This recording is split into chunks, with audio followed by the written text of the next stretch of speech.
Morning everyone. First of all, I welcome you all for this breakfast course on endophthalmitis.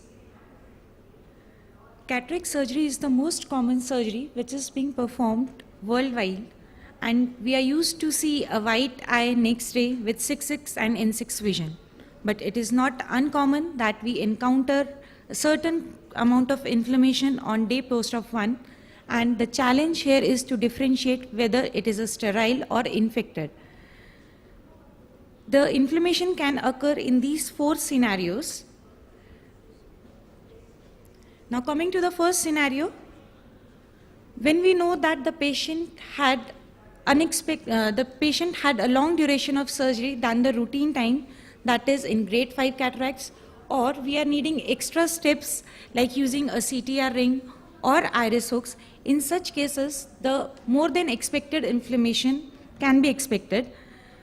Or if you had an atraumatic surgery, but on first day examination on slit lamp, you see a beaked pupil or a minimal subluxation of the lens or PCT.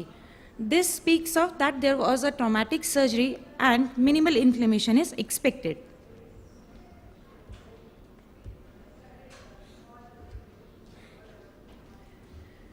The second scenario is when the eyes are already predisposed to more than expected inflammation.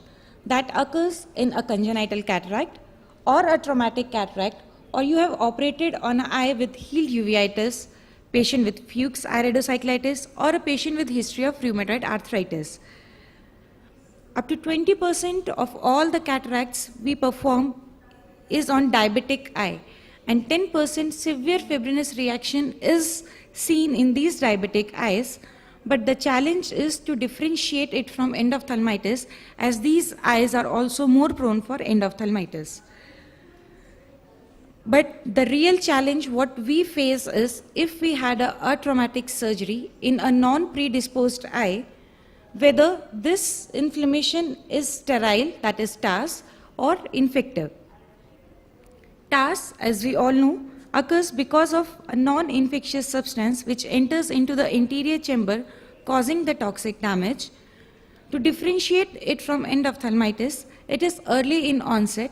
You see a corneal edema which will be from limbus to limbus. You might see some signs of iris damage. But the most important feature to differentiate it from endophthalmitis is the absence of vitritis, which you will see on slit lamp examination. When you do retroillumination, you will see a red glow even if there is a densest of the pupillary exudates.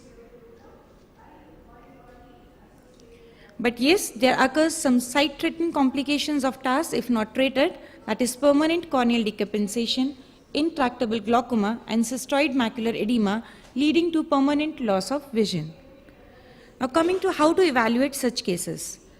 Let's get back to the history. Patient with history of using topical medications like miotics or prostaglandins bound to have more than expected inflammation on day 1.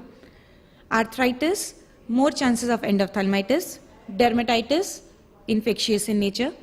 Patients on immunosuppressive, infectious. Nephropathy patients, more chances of infectious in nature, while in diabetic patients, it can be TASS or endophthalmitis.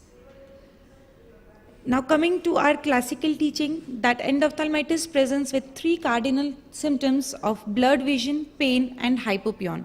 But these 2 studies have clearly shown in the proven cases of endophthalmitis that these 3 cardinal symptoms may be absent in 20 to 25% of the cases. So a thorough clinical examination is must in every case, from visual acuity to the posterior segment evaluation.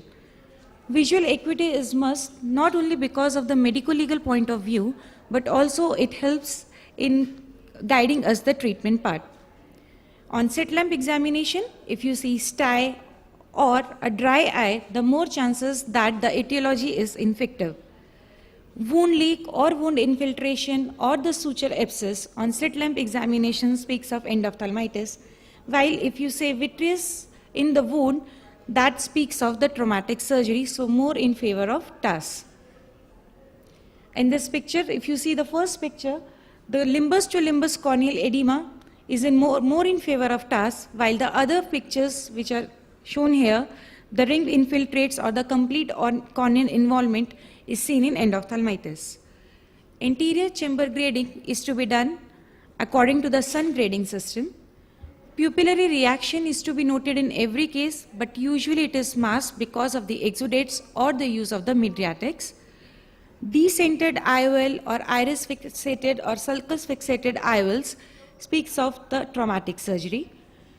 IOP is raised in TASS and it is low in endophthalmitis.